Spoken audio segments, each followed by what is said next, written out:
Welcome to Pete and Hannah's Watch List. I'm your host, Pete Mitchell. I'm here with my great co-host, Hannah! Hello, people. Hannah, we're here today for AFI Top 100 10-Year Revisited. But before we begin, let us tell the viewers and listeners what they should do. Pretty please leave a like and subscribe to the channel. Leave a comment down below your feedback on this show, any of our other shows, thoughts, feelings. Hit the notification button and you'll get great content like this one, including What's Next, the show where we'll figure out what to watch next, movie news, plenty of reviews, plenty of previews, and also let us know what you want to see on the channel. It's always good. Hannah. Yes. AFI Top 100, 10-Year Revisited, movie number 45, and it is Shane. Shane. I won't give spoilers. Have you seen this movie before? No, never. I actually have seen this movie before, and it introduced me to the great Jack Palance, who We'll talk. in this movie is billed Jack Palance Wilson. Oh. But I will go into more detail about Of that. course. Where do we watch it? We rented it on Amazon Prime. Yes. The elevator pitch. A retired gunfighter passing through a farm of a family becomes their protector. Maker Studio, Paramount Studios. We've had a Paramount a few times.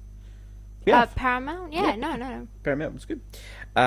Released on April 23rd, 1954? 1954? 1954. Yeah. I believe so. 1953, sorry. 1953. Three. I got that wrong.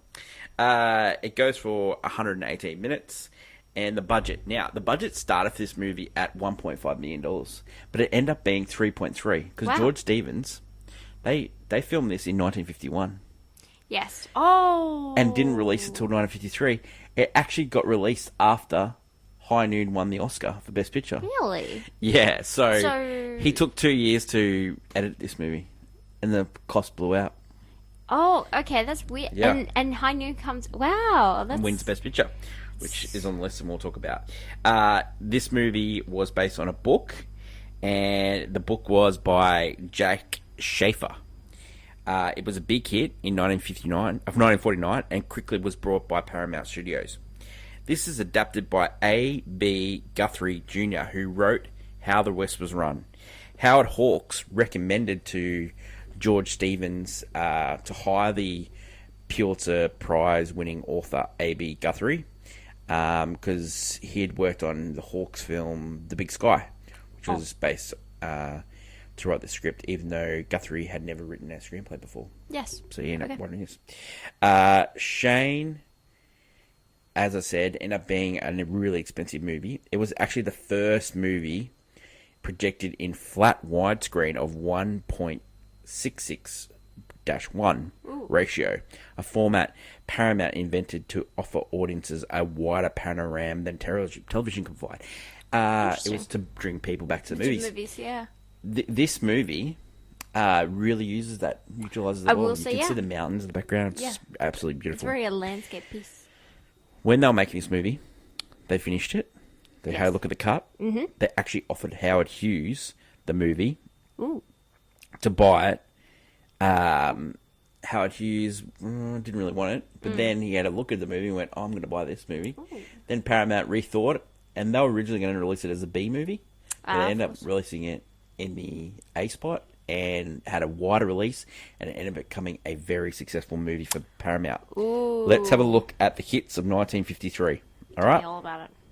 Tell me. Number 10, Magombo, MGM. Number 9, Salome for Columbia. 8 was The Beast from 20,000 Fathoms from Warner Brothers. Yep. Number 7 was Gentlemen Prefer Blondes. Ah, fantastic film. 20th Century Fox. Fantastic. Number 6 was House of Wax. Okay. Yeah. Warner Brothers. Yeah. Number 5 was Peter Pan for RKO Walt Disney. Yeah. Number 4 was How to Marry a Millionaire. Oh, yeah. 20th Century Fox. Number 3 was Shane. Another Marilyn. Number 2 was From Here to Eternity, starring the great Frank Sinatra. Yep. Also Montgomery Clift. And number 1 was The Robe, which ended up making $17.5 million for that year. It was the highest grossing movie for 20th Century Fox. Oh, interesting. Yeah. Yeah.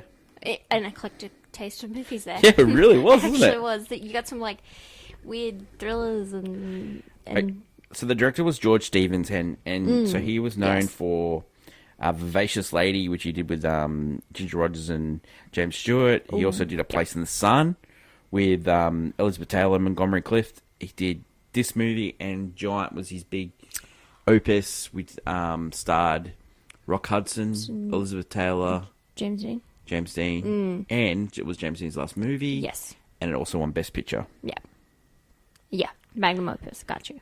So, director George Stevens originally wanted Montgomery Clift and William Holden in the title role, Shane and Starrett, but both were unavailable. Stevens asked Paramount executive Y.K. Freeman a list of other current actors. Within 3 minutes, he chose Alan Ladd, Van Heflin, and Jean Arthur. Now, Jean Arthur had worked with Stevens before in The Talk of the Town with Cary Grant. Yeah, and also did The More the Merrier, which it was her only Oscar nomination. The author, when asked if he enjoyed George Stevens' movie, he said, yeah, I did, all except for that runt, referring to the 5'6" 168 centimeters, Alan Ladd. In 1989, Schaefer told Oberlin Alumni magazine that the character was supposed to be dark and a deadly person who he hoped for played for. Not Alan Ladd. So it was the blonde and the thing. It wasn't Not the charm, like, no. kind of, he's more charming than deadly, I would say. Alan Ladd played Shane. Now, Alan Ladd was a worker actor, did some westerns.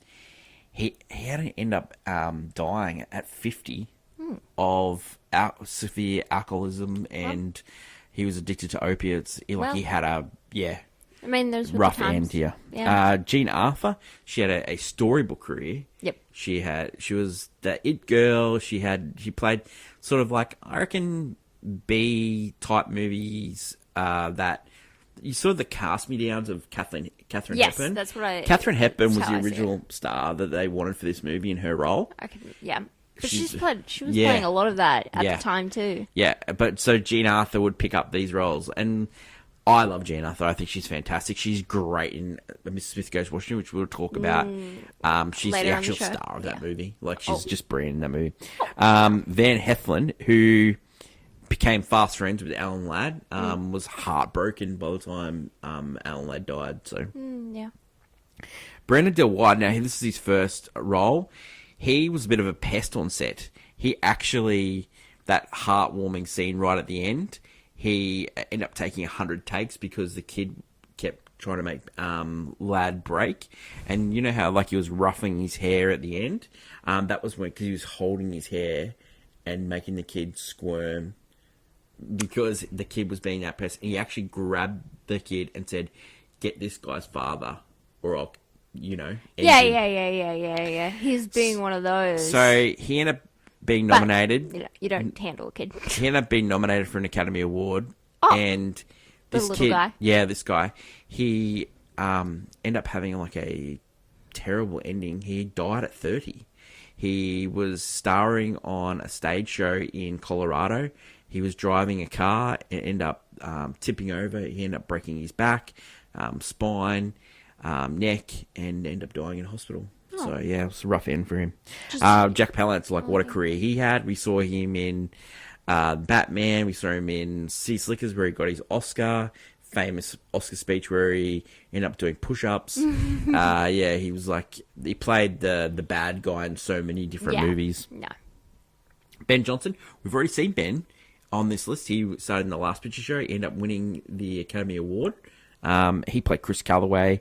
You got Edward Buchanan, who played Fred Lewis, Rufus Riker, and then Eliza Cook. They're the main actors of their movie. One of them was Uncle Joe, and he was one of the stars of Petticoat Junction. He did all Very popular TV show. yeah, which was Mr. Lewis. Reaction to this film at the time. So we already said that it ended up making $9 million. The critics loved it. Roger Ebert, who we've had on the list many times, he named this as one of his favourite movies of all time before he passed away. Bosley Crowther called the film a rich and dramatic mobile painting of the American frontier. Interesting. Shane continues something more than the beauty and the grandeur of the mountains and the plains, drenched by brilliant western sunshine and violet torrential black-browed rains. It continues a tremendous comprehension of bitterness and passion of the feuds that existed between the new homesteaders and the cattlemen over the open range. It continues a disturbing revelation of the savagery that prevailed in the hearts of the old gunfighters who were simply legal killers under the frontier code. And it also contains a very wonderful understanding of spirit of a little boy amid with all the attentions and excitements and the adventures of a frontier home. That's nice. Wow. That's really nice. Wow, they really cared. Awards won. So it only ended up winning Best Cinematography, but it was nominated for Best Picture, Best Director. Yeah, of course. Best Screenplay. It was also nominated for Jack Palance. He was nominated as well. Lloyd Griggs, who did the cinematography, fantastic job, deserved it. Yeah, 100%. Let's have a look at some of the movies that had won that year. We're looking at the year of 1954, and here are some of the big winners. Actor was William Holden for Starlight 17. Ended up beating Marlon Brando. Remember, he's on that big stretch. Of course, four yes. in a row. Richard Burton who starred in The Robe. Montgomery Clift From Here Eternity. Burt Lancaster from Here Eternity, which is a fantastic performance. Frank Sinatra won for Here Eternity in supporting role. Eddie Albert nominated for Roman Holiday. Shane, little kid. Brandon DeWild, Roman Holiday. Jack Palance, Yeah. Shane, and Robert Strauss for Starlight 17. Winner was Audrey Hepburn for Roman Holiday. Leslie Caron for Lily. Ava Gardner for Magombo. Deborah Carr for Here to Eternity, and Maggie McNamara for The Moon is Blue. No Gene Arthur here. Donna Reed for Here to Eternity ended up winning. And the best picture for that year was for Here to Eternity, which was produced by Buddy Adler. Jules Caesar was also nominated. The Roman Holiday, The Road, and Shane. Director that year ended up going to... Who did it go into? Who did it go to? I will say on Roman Holiday, I love that film. It's actually one of my favorites. And Audrey Hepburn, top billing with... her name's right next to Gregory Peck's, and that's under Gregory Peck. He was like, no, you need to put her name right next to mine, because she's the star. And... by God, she was. So, Fred Zinnemann for Here Eternity ended up winning. Yep. Lily, Charles Walters for Lily. William Wyler for Roman Holiday. Which we've had William Wyler on the list before. George Stevens for Shane. And Billy Wilder, which we've had on the list before for Starlight 17, which ended up being the Hogan series was based on Starlight 17. Oh, I got you. Yeah. Okay, Hen. Yep. Reaction to this film recently. It was Rotten Tomatoes 97, Letterboxd 3.7, IMDb 7.6. Movies have been based around this movie. Very much so. Yeah, Clint Eastwood. Clint Eastwood Outlawed Jesse Wales. Yeah, Outlawed Jesse I'd Wales. say most of Clint Eastwood's movies Yeah. are exactly Equalizer is a rough version of this movie as well. It's been used in many foreign films as well, Korean films. No. A Negotiator. It's that hero comes to town, saves the day, leaves. Yep. Type of shtick. Every Thursday on Movie News, we do a segment called Clickbait, Hoo-ha. which last week we did our New Year's resolutions, which Hannah's one of not vomiting when she watches Baby Girl was the highlight of our New Year's resolutions. You just didn't see that coming? I knew you don't want to see that movie. So much. But it's great. It's a great resolution. Hen, what is your clickbait for? My clickbait is, I believe that we would probably never see a superhero movie on this list, on the AFI top list. Mm-hmm. And Shane is probably the closest we're ever going to get to that. Mm-hmm. You know, like basically the archetype of someone we don't really know the full backstory of, comes and saves the day, kind of like the Dark Knight. Mm-hmm. And then you have a Harvey Dent character, like some sort of hero of the like town, who's trying to bring everyone together, and he the hero, like with the dark past, helps him, and then leaves when he's not needed anymore. It's like it's very much the closest we're ever going to get to the like superhero characters, because Shane is like, he just comes in, he can beat all these guys and is a gunslinger with that's the MO. And he's like a martial artist, he's like a samurai, he's like all those things. And so I get why we probably don't go, but this is like one of the closest that we're going to reach to that level of like, okay, I'm not going to pick Batman, but he's like the closest thing in a more film bro sense, like a very much like, it's going to be in the AFI Top 100. This is the closest we're going to get to a superhero, I would say. Yeah, I think. I know I think Dark Knight might get there. You think that eventually, but I don't think. Well, we're going to advise. Now we're AFI. As we're AFI experts now, we'll advise AFI. By the time this list came out, Superman came out, but Superman's not on this list. It's true, but Superman's not as good a film as Dark Knight. No, but Superman, the first Superman is like a hallmark of like the genre snobs becoming okay. But Dark Knight's a brilliant film. Dark Knight's gonna make it. We're gonna the tell them. first Superman movies. We're AFI experts now. The first Superman movie's brilliant. Watched 55 movies. It's so brilliant. It's not my favorite. Yeah, by far. But it's like, we're gonna help him out. We're gonna help him out. We'll get him. But anyway, Shane is the closest we're gonna get to a superhero movie on this list, not including the two like sci-fi fantasy movies we have, which are The Lord of the Rings and Star Wars. This is the closest we get to the superhero genre. Okay, my clickbait. Yep. Is, have we had a movie where the name of the movie and the name of the main character is said as so many times as in this movie? Oh my god. It's said over 90 times, and at the end, it's jarring. And you know what? And then it's ingrained in your head. It's just jarring at the end. It's ingrained in my head. So I've never watched this movie, but the famous scene? The famous scene. Not really had seen it. It was used in a sketch of Smosh, in a Smosh Pit video, and I laughed my head off because it's funny. Yeah. Because the guy also was named Jane. And then when I was watching this movie, I just couldn't stop yelling it. I know. Yeah. It was grating that you did it, and it was grating that the boy did it, and it was grating, like, my great Gene Arthur was doing it all the time. Everyone was doing it. Oh my god. It's such a name.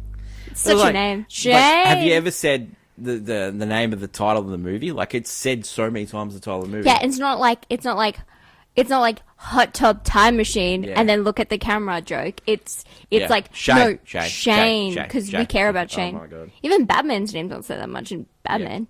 Yeah. It is crazy. All right, let's get on to scene breakdown and our review, and starts off with Shane.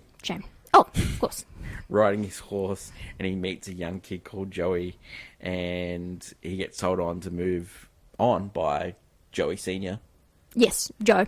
But the Riker boys come riding in, and they tell the Skerritts that to move off. They're the homesteaders. They're raising pigs. So in Oklahoma, when the mayor is like the farmer and the farmer and the cowman should be friends, these people not friends.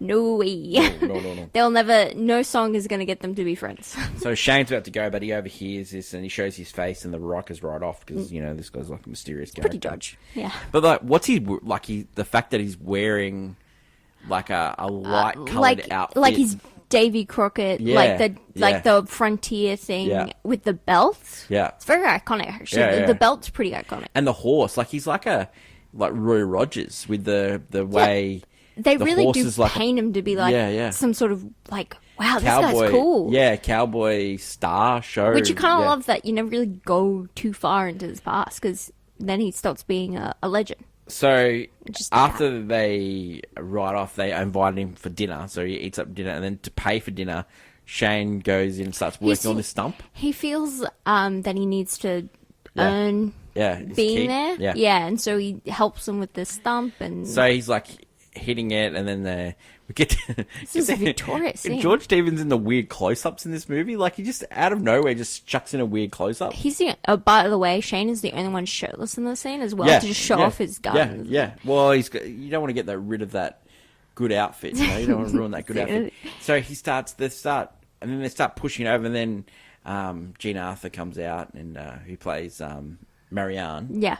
She says, Why don't you boys, hitch your team? why don't you hitch the horses up and pull this out? And then Joe Senior, ends up giving this big speech how, you know, they're going to be a man. I've been trying to do this. for It's years. going to be me. Like, it needs to be me. Like, it's approving himself. Yeah. Just moving this stump over and getting it out of the ground. So he goes, Joe Senior ends up asking Shane to stay on and work on the farm. Yeah, because So- they were victorious. Yeah, and then like Joey's like But I will say enamored with old Shane. They leave the stump there the rest of the movie. Yeah. They pull it out and then do nothing with it. Yeah. Very funny. It's just there, you know. But yeah, It comes back. It comes back. The It stump. comes back? The stump comes back. The stump plays. So Shane says to go to town, and then but Joe says before Shane going to town, hey, make sure you don't cause any trouble. No trouble, please. So he goes there and he gets some clothes, and he's like surprised at the price. You know, nothing changes between It's like- 1950 and now. it's- Everyone's always surprised at the price of It's clothing. as if he hasn't bought clothes in years, and he's just like, well, inflation, Hannah, it's a real thing. $2 for some pants and a belt, Yeah. like and and 2 shirts. What are you doing? So then Shane says to the shopkeep, "Oh, do you sell soda pop?" And 'Cause you don't drink. Yeah, it's in my bar. So he goes in the bar, and That's when he they meets- size him up. Yeah. Chris Calloway, played by Ben Johnson, beautiful Ben. He sizes him up straight away, and then he says, "Oh, this guy's working on the farm." So they pay him out because he's a pig farmer, and so he smells like pig manure, and it's a real slight on a man. And then Mock him for his soda pop. he ends up throwing whiskey on him, and they get into a fight, and basically Ben beats the bejeebers out of Shane, Yeah, he kind of just takes and on... Shane just takes it, you know, and they talk negative about Shane and all this stuff like that, and beating him down as a character. Then he ends up going home. They have like a town meeting with all the settlers, and they're giving Shane gunk, and then Joe stands up and goes, "Hey, I told him not to make a big deal of it." Yeah, which, again, I love it. So the townspeople are getting railroaded by the Rikers to get off the farm, or their farms, and then Joe Senior goes, "Well, hey, I think we should hang in there. Let's all go to town together." So they all go to town together. With their Shane- wives and yep. their kids. So they go on shopping. Shane tags along. Joe brings back the soda pop bottle. He knocked it over in one day by old Joe, little Joey. He did. He knocked that soda pop over in one day. He goes, Shane goes, "Let me take that soda pop." Because he bottle didn't back want for the you." he didn't want the kid going into the bar. Yeah, well, I think he wanted to go back in the bar because... He wanted to prove himself? He Yeah. goes back in, buys Chris Calloway a drink, and goes to it on. pour his drink and Chris Calloway's drink over him, and then they come into a fight, and then it escalates. Like, it's so slow to start. They're doing that dun, dun, dun, dun, dun, If, dun, dun, like like fist to... but they holding it like, and they're just throwing haymakers at each other, missing, and then it just escalates, and then it's a all-in brawl. Oh, yeah. Joe Senior comes in, he's throwing Somehow the fights are very entertaining in this movie. Yeah, and like Sometimes these bar fights... well, and the way he shoots it as well, like he shoots it down low, because like we know that Alan Ladd's so short, you got to make him look like he's big. Because True, Ben Johnson's like 6'2", he's like a big man. I like it also because a lot of the time you're seeing it through the kid's perspective as he's 100%. watching him. So you're getting it through the barn He's like, oh, wagon. wow, the hero. You know, the flinging Shane, doors. Yeah. I love Shane. I love Shane, and like, so Shane's like, and you can see a couple of times the stunt man, and then, Yeah. Then he pulls it around like poles and stuff like that, so you get that kid's view, and it just goes on forever. But then they realise, so the boys end up winning. They go home. You know, Shane gets looked after. you can definitely tell that Marion has a thing for Shane. Shane has a thing for Marion. This is weird. But you know what? I think Joey Sr. and Shane have a thing for each other too. Hannah. A throuple situation. Yeah. And you know what? The kid loves him. The kid is enamored with Shane. I love Joel just as much as I love Pa. Yeah. Like, maybe more. Like, he's just like, I'll live, Shane.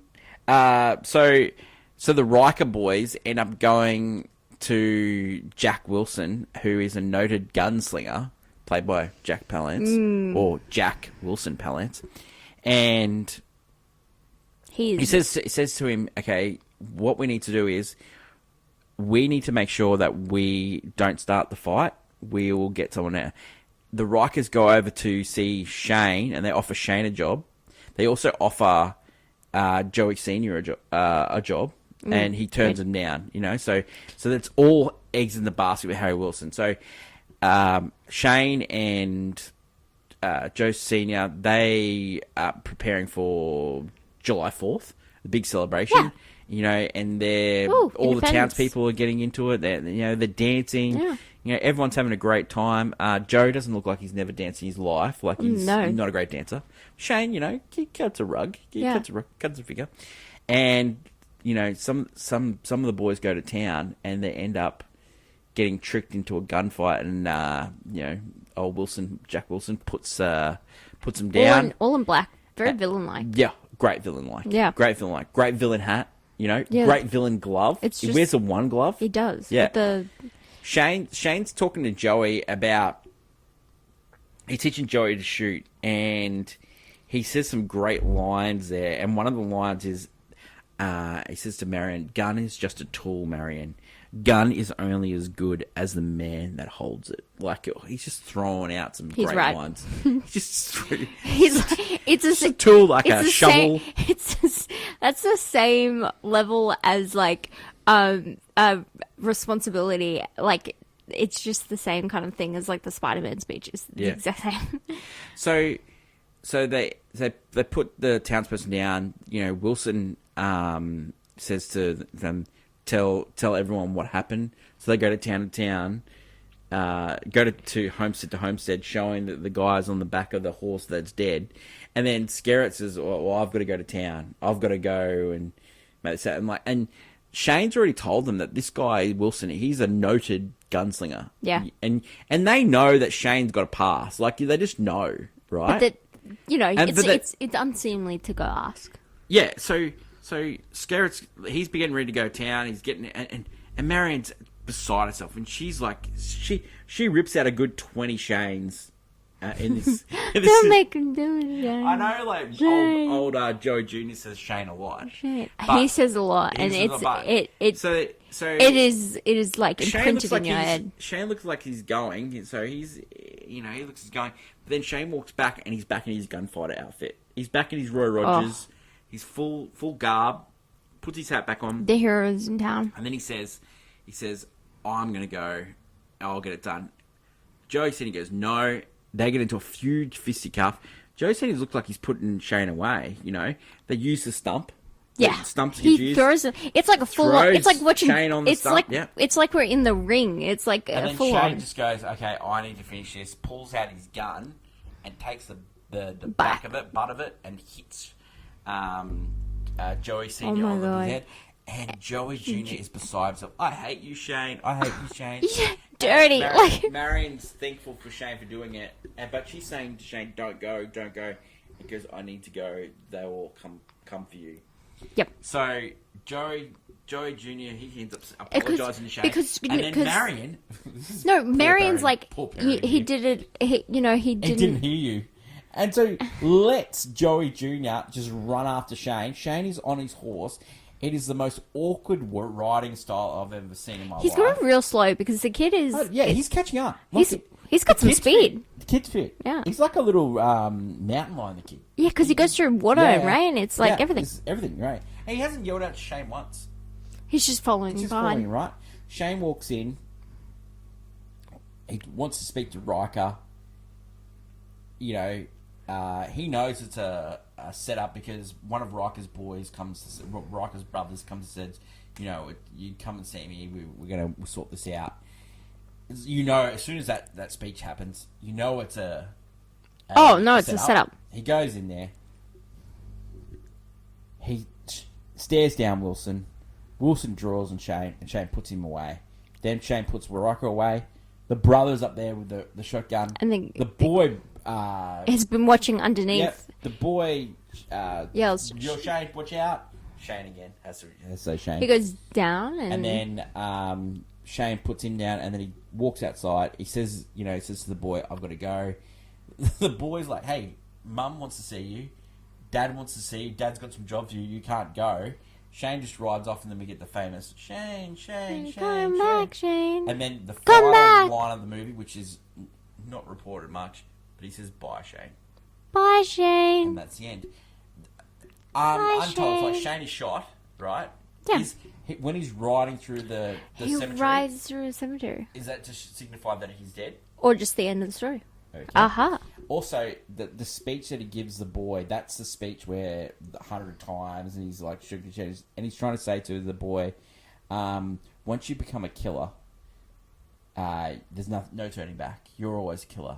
And so this was sort of said in Unforgiven, which is already also on the list, where I tried it to be like a farmer, but I'm a killer, and I'm going to get it done. Yeah, Shane is that character. It's a lot like. But that's Moneypenny. No. What? Clint Eastwood's character in Unforgiven. Unforgiven. Money? Yeah. So,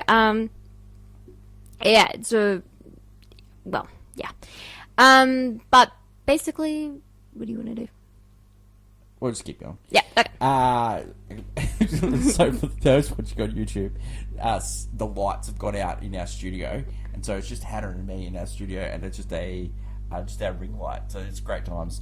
The people that have turned the light off, when they hear this, I'm going to put them in a headlock. Yeah. People try to help you out. So No. that is the end. That is the end of Shane. That's the end of Shane. He's gone. I think he's dead. I'm pretty sure. I don't mind to believe. No, that's the beauty of it. But that's the same in The Dark Knight. He's also really badly injured, and then the kid's like, "But he didn't do anything wrong," and he goes off. Yeah, and you think he could be dead or not, but he's not. You love the real Dark Knight powers, don't you? I think Shane and Dark Knight are the same movie. Love it. I don't mind it, but it's like they're the same movie. Yeah, it's the same movie. But Shane's probably a better Batman than Batman in that movie. True. There we go. Reasons too. Reasons to this. Again, like if you love that superhero genre of like a really cool guy with a mysterious backstory comes in to save a town. Yeah. It's that peak. It's like your Equalizers, like the it's considered like the dad film. Your Gerald Butlers, your Leland Neeson's, Clint Eastwood movies. Olympus film. Yeah, movies. That whole like, he's got some sort of creepy past that 100%. Comes into it, Yep. into play at one stage. Oh, I was a detective. Yeah. Or like what's a Daylight with Sylvester Stallone? Yeah. Like, oh, he worked for them. Like, it's like the great stuff. Like, it's classic. It's that it's classic story. A lot of Rambo about this movie. Yeah. Oh Yeah. No. You have that. Reason not to. I just hate the name Shane now. But I love it because it's like ingrained in your mind. Oh, ingrained. In a weird way, I can't. It's so grating. The kid. It's the kid. The kid. Because he goes in bounds between I absolutely dislike this kid to like it's funny, but then I absolutely hate this kid. Yeah. So. Yeah, I've met a kid like that, and yeah. And he's got like his eyes are really close together as well. It's really weird. it doesn't the haircut. It's not do you helpful. think this movie deserves to be on the list? I think 100% when you know what? compared to Unforgiven, No. I'd put this movie. No. Compared to George Stevens' other movie, The Giant. I love The Giant. haven't seen The Giant. So Giant's about a oil man. I think I've seen other works of his, but not The Giant. I really like The Giant. I really liked it. I was surprised The Giant's on the list, but this movie is. I'm just surprised. But I think out of the thing with Unforgiven, it feels weird to put it on the list. But I think the reason it is because it's Clint Eastwood. Yeah. Whereas this feels like this makes a lot more sense since they're very similar films as well. I think this movie's better than Unforgiven, personally. Yes, that's what I think too, and I think Yeah. they're very similar in what they're trying to say and do and stuff, but it's just better. So this movie actually went up Oh, from the last because list. they probably were like, "This is good." But I don't think it'll go up in the next list. I think it'll still be on the list. I think it'll be in the 90s. Yep. Yeah. Ooh, I could see it being higher. Would you buy this movie on Blu-ray? Yeah. Yeah, I think all of George Stevens' movies are absolutely fantastically shot, and they're really good Blu-ray / 4K DVD movies. Yeah. And they're good. Rating for this one. Or would you watch it again? Yep. Rating for this one. I don't know where I'd put it. It's like in between two for me. I think it's a banger because Thank you. I tell you why. Because I think it is on par, if not better, than Unforgiven, and we gave Unforgiven a banger. So I think this deserves a banger as Yeah, well. 100%. Hannah, Yep. that is it for today's show in this Twilight edition of AFI Top 100. For those who are watching on YouTube, sorry about the power issue. AFI by candlelight. AFI by candlelight. Hannah, next week, a good movie. A great movie. Oh, Philadelphia Story. I love that movie. And you know what we get to talk about Philadelphia the Story? reboot, the Yes. remake of Philadelphia Story, which is my High favorite. Society. Yeah. High Society. Yeah, we get to talk about both of them. Awesome. Hannah, great week on the channel. What's next? We're reviewing Nosferatu and Paddington in Peru. Movie news, we take a look back at the Golden Globes, and we also do heaps of movie reviews and previews. That is it for my lovely co-host Hannah. Thank you. Don't forget to like, follow, and subscribe. Drop a comment below what you thought of the movie Shane or any of our reviews. And until we meet again, long live cinema, and it's bye for now. Bye.